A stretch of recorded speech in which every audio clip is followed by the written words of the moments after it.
Right now, thousands of New Zealanders who are entitled to government support are either receiving the wrong amount, missing payments entirely, or sitting on a ticking time bomb that could result in them having to pay money back to work and income.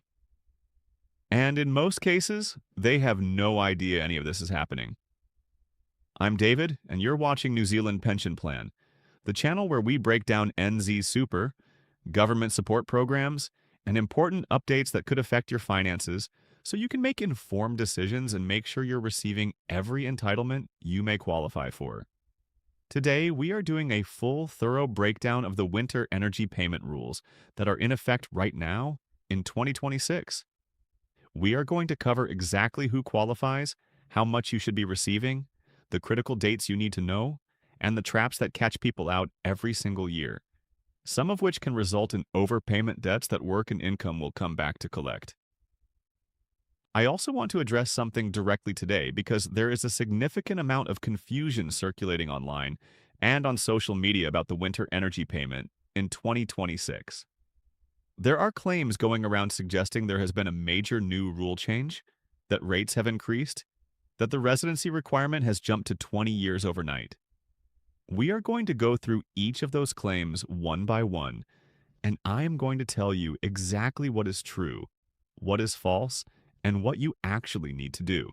Stay with me throughout this video because later on I am going to walk you through one specific situation that affects a large number of couples receiving NZ Super I, a data issue that could mean you are receiving the wrong rate right now without knowing it. That section alone could be worth money in your pocket, so make sure you keep watching. Let's start with the basics because getting the fundamentals right is essential before we get into the detail. The winter energy payment is an extra payment provided by the Ministry of Social Development, administered through Work and Income New Zealand, specifically to help eligible New Zealanders with the cost of heating their homes during the colder months. It was introduced in 2018 as part of the Families Package and has run every year since under the Social Security Act 2018. The key thing to understand about this payment is that it is automatic. If you are receiving a qualifying payment from Work and Income, and you meet the criteria, the winter energy payment is added on top of your regular payment without you needing to do anything. There is no application form. There is no phone call required. It simply appears in your account. The 2026 payment period runs from May 1st through to October 1st. That means if you are receiving NZ superannuation, the winter energy payment has already started arriving in your account. In just a moment, I will walk you through the exact first payment dates for 2026 and explain what to look for in your bank account. Now let's talk about the rates because this is where a lot of confusion has been created online. The confirmed officially published winter energy payment rates for 2026, straight from the Work and Income website, are as follows. If you are a single person with no dependent children, you receive $20.46 per week. If you are part of a couple or if you are a single person with dependent children, you receive $31.82 per week. Those rates are paid on top of your regular NZ Super, Veterans Pension, or qualifying benefit. They are not a separate standalone payment that arrives on a different schedule. They are added to your regular payment cycle. So if you receive NZ Super fortnightly, the winter energy payment top-up arrives fortnightly along with it. When you look at the full picture across the entire winter period, roughly 22 weeks from May through to October, the numbers add up. A single person on NZ Super will receive approximately $450 in total through the winter energy payment across the winter season. A couple will receive approximately $698 in total. For households already managing carefully on a fixed income, that is a meaningful amount of support. And the key word there is meaningful, which is exactly why it matters that you understand the rules and make sure you are receiving every dollar you are entitled to. Now, about those first payment dates for 2026. This is important, so write this down if you can. The 2026 payment period officially began on May 1st, which fell on a Friday. Because Work and Income pays for the week that has just passed, the timing works as follows. If you receive your benefit or payment on a weekly basis, your first winter energy payment top-up was a part payment in the week of May 4th. you would have received the full weekly amount from the week of May 11th onwards. If you receive NZ Super or the Veterans Pension, which is paid fortnightly, your first part payment arrived on May 5th. Your first full fortnightly payment, including the complete winter energy payment amount, arrived on May 19th. So, if you are sitting there right now and you are not sure whether you have been receiving the winter energy payment, go back and check your bank statements from May. Look for the increased amount in your NZ Super or benefit payment. If you cannot see the increase or if you are unsure, call Work and Income directly. The seniors line number is 0800552002, and for those on main benefits, you can call 0800559009. Do not assume you are receiving it. Check your account. This is your money and it is worth confirming. Now let's talk about who qualifies, because this is where the rules are specific and the exclusions matter. To receive the winter energy payment in 2026, you must be receiving one of the following payments from Work and Income: NZ Super, Veterans Pension, Job Seeker Support Student Hardship, Sole Parent Support, Supported Living Payment, Young Parent Payment, Youth Payment, Emergency Benefit, or Emergency Maintenance Allowance. If you are receiving any one of those payments and you are living in New Zealand, you should be receiving the winter energy payment automatically for the duration of the winter period. Now, here is what is equally important: who does not qualify. You will not receive the winter energy payment if you are receiving the residential care subsidy or the residential support subsidy. This applies to people in rest homes or long-term residential care facilities. The reasoning behind this is that your heating costs are already covered as part of your care package. This catches some families by surprise when a parent moves into residential care midwinter, and they assume the payment will continue. It does not.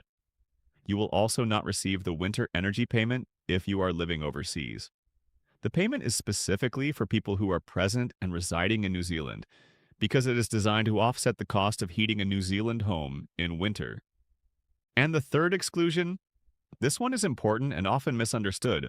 You will not receive the winter energy payment if you are receiving an overseas pension that fully replaces your NZ Super or Veterans Pension. If the overseas pension deductions mean you receive $0 of NZ Super, you are not eligible for the winter energy payment. This is not an oversight in the policy. This has been the legislated intent since 2018. I will come back to this in the debunking section later in this video because there is a lot of anger and confusion around this particular rule. Keep watching, because right after this I am going to go through the overseas travel rules in detail. And this is an area where people are losing money and sometimes creating debts without realizing it. The overseas travel rules around the winter energy payment are one of the most misunderstood aspects of this entire program. So let me be very clear and very direct with you here, because getting this wrong can cost you money. The rule is called the 28-day rule, and it is set in the Social Security Act. If you travel overseas during the winter payment period, that is between May 1st and October 1st, the winter energy payment will continue to be paid for up to 28 days of absence. After 28 days, it stops. Here is the critical detail: that 28-day allowance is cumulative. It is not 28 days per trip. It is 28 days total across all overseas trips combined during the winter period. So if you took a 2-week trip in May and then a 2-week trip in June, you would have used your entire 28-day allowance. Any further overseas travel during that winter period would result in the payment being suspended for those days. Now here's where people get into serious trouble. If you travel overseas for more than 28 days and you do not tell Work and Income before you leave, they may continue paying you during that period. When you return to New Zealand, they will identify the overpayment, and you will be required to pay back the money that was paid to you while you were ineligible. That is a debt to Work and Income, and those debts do not disappear. The simple solution is this: if you are planning to travel overseas during the winter, and that travel will exceed 28 days in total, tell Work and Income before you go. You can do this by calling the seniors line on 08 0055 2002, or by submitting your overseas travel dates using the online form available on the Work and Income website. There is a second part of the overseas travel rules that also catches people out.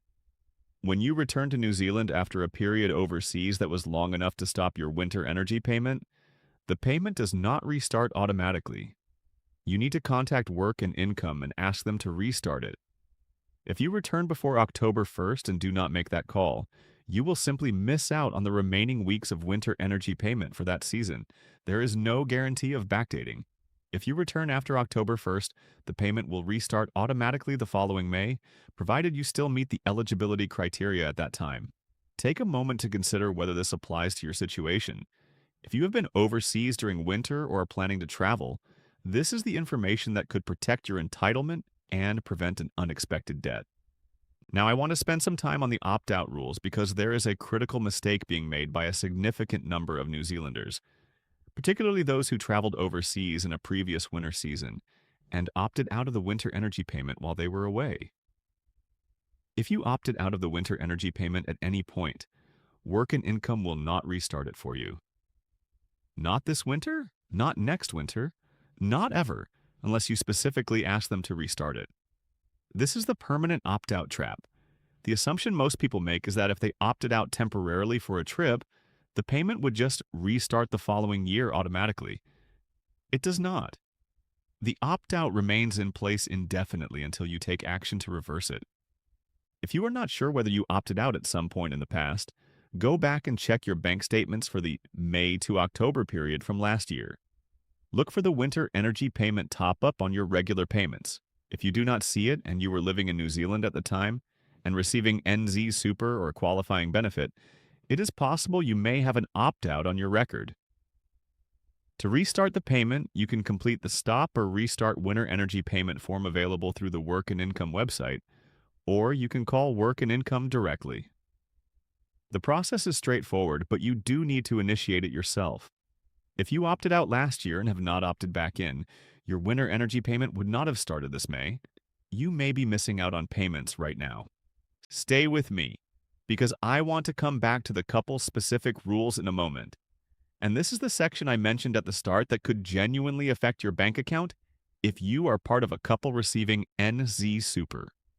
Before I get there, let me briefly address the broader context of what is happening in July 2026 that has been driving a lot of the online confusion and speculation. There is a legitimate policy development that takes effect for a specific group of people in July 2026. It is not a new winter energy payment rule.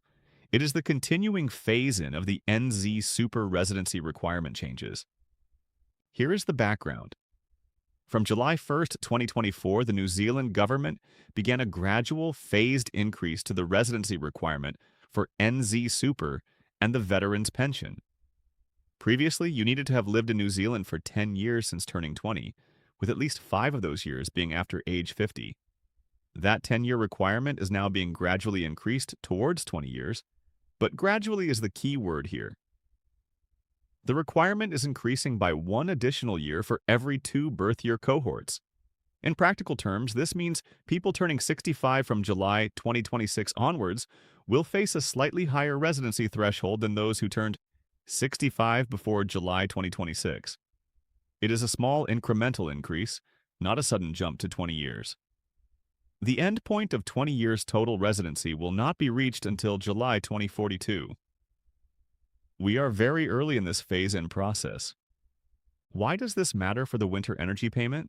Because NZ Super is the gateway. If you do not qualify for NZ Super, you cannot access the winter energy payment through that pathway. For people who are approaching 65, particularly migrants and those who have spent significant years living and working overseas, this is worth understanding now rather than when you apply. The specific number of qualifying years required is determined by your date of birth. The most accurate way to check your own situation is through the Work and Income website or by speaking directly with Work and Income. I will come back to this when I address the online claims circulating about this topic. Now, let's talk about couples, because this is one of the most practically important sections of this video. The winter energy payment rate for couples is $31.82 per week. This rate applies whether the couple lives together or separately. It is paid as a single amount to one person in the couple. The system that Work and Income uses cannot split the payment across two different bank accounts. Generally, Work and Income will direct the payment to the partner who has the lower WINZ client number. You can find your client number on your Super Gold card, Community Services card, or in letters from Work and Income. If you want the payment directed to the other partner's account, you need to call Work and Income and request that change. Now here's the trap I want to make sure you are aware of. If you are part of a couple receiving NZ Super and you applied at different times, or if your relationship status has not been correctly updated in the Work and Income system, there is a possibility that both of you are currently recorded as single rather than as a couple. Why does that matter? Because if you are each recorded as single, the winter energy payment could potentially be being paid at the single rate to each of you separately. On the surface, that might sound like you are getting more money. But here is the problem. If Work and Income later reconciles your records and determines you are a couple, they may assess that one of you received an overpayment. That creates a debt. That debt will need to be repaid. This is a real situation that affects a number of New Zealand couples, particularly those who applied for NZ Super at different times, or where a relationship formed or was not updated in the system. The practical action here is to confirm with Work and Income that your relationship status is correctly recorded. If you are living with a partner and both of you are receiving NZ Super, confirm you are recorded as a couple in the system. This protects you from a future debt and ensures your payments are calculated correctly. Now, I want to make sure you understand one more important point about the winter energy payment before we move into the debunking section. The winter energy payment is completely non-taxable. It has nothing to do with your end-of-year tax assessment with Inland Revenue. You do not declare it as income. You do not include it in any income statement. IRD has no role in this payment whatsoever. Any online source or social media post suggesting otherwise is incorrect. The payment also does not affect your accommodation supplement, income-related rent, working for families credits, or child support. It is specifically designed not to reduce or interfere with any of your other entitlements. You receive it on top of everything else you are entitled to. Keep watching because we are now going to go through the most common claims and pieces of misinformation circulating online about the winter energy payment in 2026. I want to address these directly one by one so you have accurate information you can rely on. The first claim going around is that there has been a major new winter energy payment rule change effective July 2026. I am going to be direct with you. That claim is false. The official Work and Income page covering the winter energy payment was most recently updated on April 15, 2026. The rules, rates, and payment structure are identical to previous years. The payment started May 1, 2026, as it does every year. There is no new standalone rule change specific to July 2026 that affects the winter energy payment. The reason this claim gained traction is because there is a real policy development happening in July 2026. The residency phase-in milestone I described earlier, but that is an NZ Super eligibility change, not a winter energy payment rule change. They are different things, and conflating them has created unnecessary alarm. When you see content online that uses urgent language around government payments, always ask one question.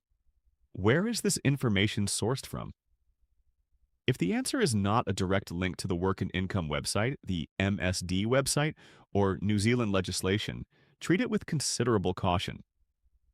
The second claim circulating is that the winter energy payment rate has increased in 2026. This is also false for the winter energy payment specifically. The annual general adjustment, which is the annual recalibration of benefit and pension rates, did take effect on April 1, 2026. That adjustment applied to NZ super base rates and main benefit rates. But the winter energy payment rate is set separately. The confirmed 2026 rates, sourced directly from the Work and Income website, remain at $20.46 per week for single people and $31.82 per week for couples. There has been no increase to the winter energy payment itself. The third claim is that you need to reapply for the winter energy payment every year. This is false. The payment is automatic for eligible recipients. You do not need to contact Work and Income, fill in a form, or make any request. However, and this is the important nuance, If you have previously opted out, the payment will not restart automatically. You must request it to be restarted. But for the overwhelming majority of eligible New Zealanders who have not opted out, no action is required. The fourth claim is one that has caused genuine distress among migrants and people approaching retirement. The claim is that the NZ Super residency requirement has jumped to 20 years from July 2026. This is false as stated. What is actually happening is a gradual, phased increase that was legislated and announced years in advance. The requirement is increasing by 1 additional year for every 2 birth year cohorts. It began in July 2024. It will reach 20 years by July 2042. The system has been designed to give people many years of advance notice. If you are approaching 65 and you have spent significant time living or working overseas, your residency situation is worth checking with Work and Income now. But do not panic based on viral social media posts claiming the requirement has already jumped to 20 years. That is not accurate. The fifth claim is that couples can split the winter energy payment between 2 separate bank accounts. This is false. The Work and Income payment system does not have the technical capability to split the couple rate across 2 accounts. It goes to 1 account. If you would like to change which account receives the payment, call Work and Income. The sixth claim is that the winter energy payment is taxable income. This is completely false. It is a non-taxable payment. Do not declare it to IRD. It has no bearing on your tax situation whatsoever. The seventh claim is that you keep receiving the winter energy payment for the full winter period even if you travel overseas. This one is partially true, but the partial truth is exactly where the danger lies. You do keep receiving the payment for short overseas trips. The 28-day allowance is real and it is protected in law. But that allowance is cumulative across the entire winter period. It applies to combined absences, and it stops the moment you exceed 28 days total. If you go over that threshold without telling Work and Income, you will receive money you are not entitled to and you will have to pay it back. Now, I want to take a moment to bring everything together in a practical way, because I know there is a lot of information in this video, and I want you to leave here knowing exactly what you need to do. First, check that you are actually receiving the winter energy payment. Go back through your bank statements for May and confirm you can see the increased amount in your regular NZ Super or benefit payment. If you are receiving NZ Super fortnightly, your first full payment, including the winter energy payment, should have arrived on May 19th. If you are not seeing it, call Work and Income. Second, if you have ever opted out of the winter energy payment for any reason, do not assume it restarted automatically this year. Check your statements. If you do not see the payment, call Work and Income or complete the stop or restart form on their website. Do this now while the payment period is still running. Third, if you are part of a couple receiving NZ Super, take a moment to confirm that your relationship status is correctly recorded with Work and Income. Both of you being recorded correctly as a couple protects you from future overpayment issues. Fourth, if you are planning to travel overseas between now and October 1st, be aware of the 28-day rule. If your combined overseas travel during the winter period will exceed 28 days, contact Work and Income before you leave. Get it sorted in advance. And if you return to New Zealand before October 1st, call Work and Income to have your payment restarted. It will not happen automatically. Fifth, if you are approaching age 65 and you have spent significant time living overseas during your adult life, take the time now to understand your NZ Super residency situation. The residency requirements are changing gradually, and the best thing you can do is check your own eligibility well in advance by speaking with Work and Income or using the eligibility checker on their website. And sixth, when you see claims online about government payment changes, whether it is about the winter energy payment, NZ Super, or any other WINZ program, always go back to the primary source. The official Work and Income website at workandincome.gov.tsite.nz is the only source you should rely on for confirmed information. If a claim is not reflected there, treat it with appropriate skepticism. Now let me give you a summary of the key numbers and dates you need to remember. The 2026 winter energy payment rate for single people is $20.46 per week. For couples and people with dependent children, The rate is $31.82 per week. These rates are unchanged from previous years. The payment period runs from May 1st, 2026 to October 1st, 2026. The payment is non-taxable. It does not affect any of your other entitlements. No application is required if you are already receiving a qualifying payment. You can travel overseas during the payment period for up to 28 days in total before the payment is suspended. You must notify work and income if your combined overseas travel will exceed 28 days. If your payment is suspended due to overseas travel and you return to New Zealand before October 1st, you must contact work and income to restart it. If you have opted out of the winter energy payment at any point in the past, your payment will not restart automatically. You must request it to be reinstated. And on the residency changes, the NZ Super Residency requirement is gradually increasing from 10 years to 20 years over the period from July 2024 to July 2042. Each birth year cohort faces a slightly higher requirement. If you are approaching 65, this is worth understanding now. If you are already receiving NZ Super, these changes do not affect you. If you found this update helpful, make sure you subscribe to New Zealand Pension Plan. I'm David, and my goal is to help you stay informed about NZ Super, WINZ, MSD, and every important government support update that could affect your finances. Thank you for watching, take care, and I'll see you in the next update.